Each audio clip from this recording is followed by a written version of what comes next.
تخيل تكون مسافر شهور علشان تحج، وأخيرا وصلت مكة. الناس بتصلي وتدعي وتطوف حوالين الكعبة، وفجأة خيول تدخل الحرم بسرعة مرعبة. صوت صريخ مليان في المكان.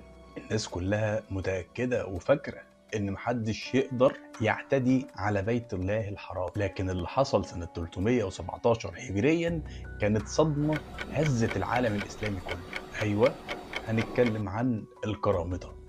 بس في البداية لازم نعرف مين هم القرامطة دول.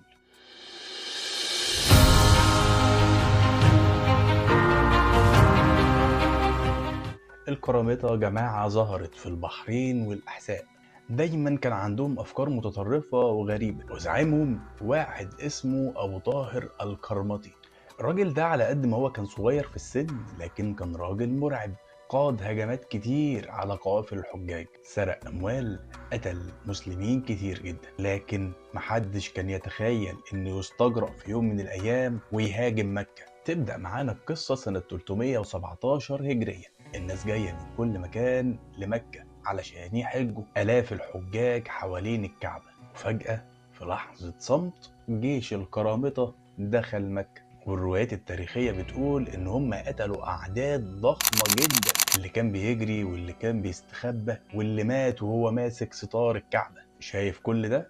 بس الكارثة الأكبر لسه ما جاتش. أصل أبو طاهر القرماطي المجنون أمر رجالته إن هم يشيلوا الحجر الأسود من الكعبة. الناس كلها كانت واقفة مصدومة، أصل محدش مستوعب اللي بيحصل. ويقال إن الحجر الأسود فضل بعيد عن مكة فترة طويلة. وقتها العالم الإسلامي كله اتصدم، وفي الوقت ده الخلافة العباسية كانت ضعيفة جدا، وده اللي خلى القرامطة يتمادوا ويسوقوا فيها أكتر. بس خلينا متفقين ان العالم الاسلامي كان كله غضبان. ازاي حد يهاجم مكة؟ ازاي الدم يوصل للحرم نفسه؟ وازاي اصلا الحجر الاسود حد يستجرأ ويسرقه؟ فضلت سنين والمسلمين مستنيين الحجر الاسود يرجع مكانه، وبعد حوالي 20 سنة رجع الحجر الأسود لمكانه. لكن الحادثة دي فضلت الأبشع في تاريخ الحج كله، لأن كانت أول مرة الناس تحس إن أقدس مكان على الأرض ممكن يحصل فيه جريمة بالبشاعة دي. الغريب في التاريخ إن أكتر اللحظات رعبا مش الأساطير، مش الحكاوي اللي كانت بتتحكى لنا، لأ، ده أكتر الحاجات رعبا هي الحاجات اللي حصلت فعلا، لحظات حقيقية عشناها.